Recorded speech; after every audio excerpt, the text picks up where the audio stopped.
এই যে একটি জোড় দেখা যাচ্ছে, জোড় জলাধারা যে আঞ্চলিক ভাষায় যেটাকে মানুষ যেটা বলে। আমি যেহেতু গ্রাম বাংলা ভালোবাসি, তা আমার গ্রাম বাংলা শব্দগুলোর প্রতি আমার টান আছে, তো আমি জোড় হিসেবেও এটাকে বর্ণনা করছি।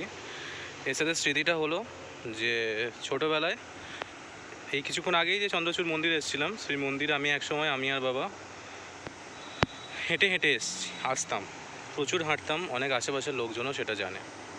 এখানে আশেপাশে সেই সময়ে যে গ্রামাঞ্চলগুলো ছিল, আমি কোনো ঘরে দাঁড়িয়ে জল খেতাম। একটা ঘর ছিল আমার, সেই ঘরের সামনে দাঁড়িয়েই আমার জল তেষ্টা পেত। এইখানে অনেক সময় এসেছি, অনেকে মাছ ধরছে, তাদের গামছা দিয়ে মাছ ধরেছি।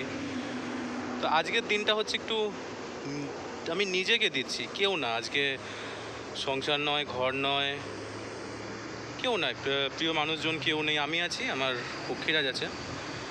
আমার কোনো ভিডিওর মধ্যে পক্ষীরাজ নাই, ও আমাকে দূরে দূরে নামিয়ে দিচ্ছে, আমি ওর সাথে আলাদা হয়ে দুজনে ঘুরে বেড়াচ্ছি, কিন্তু ওই আজ আমার সাথী।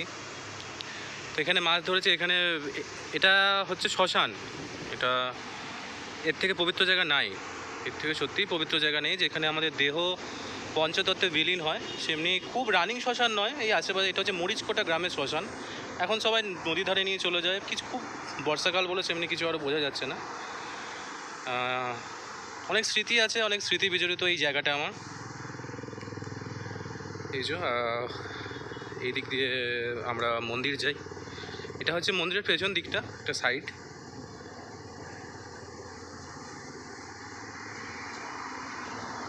সুন্দর প্রকৃতির মাঝে আজকে নিজের জন্য সময় বার করা,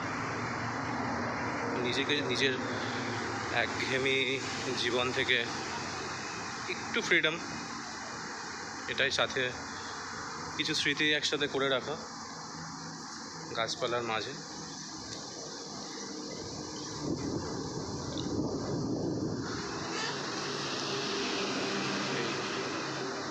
ইনি হচ্ছেন আমাদের মরিচকোটার মা।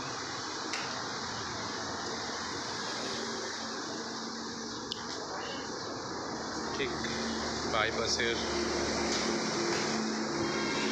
নিকটবর্তী জায়গাতেই ওই মায়ের মন্দির, ওই যে আমার পক্ষীরাজ,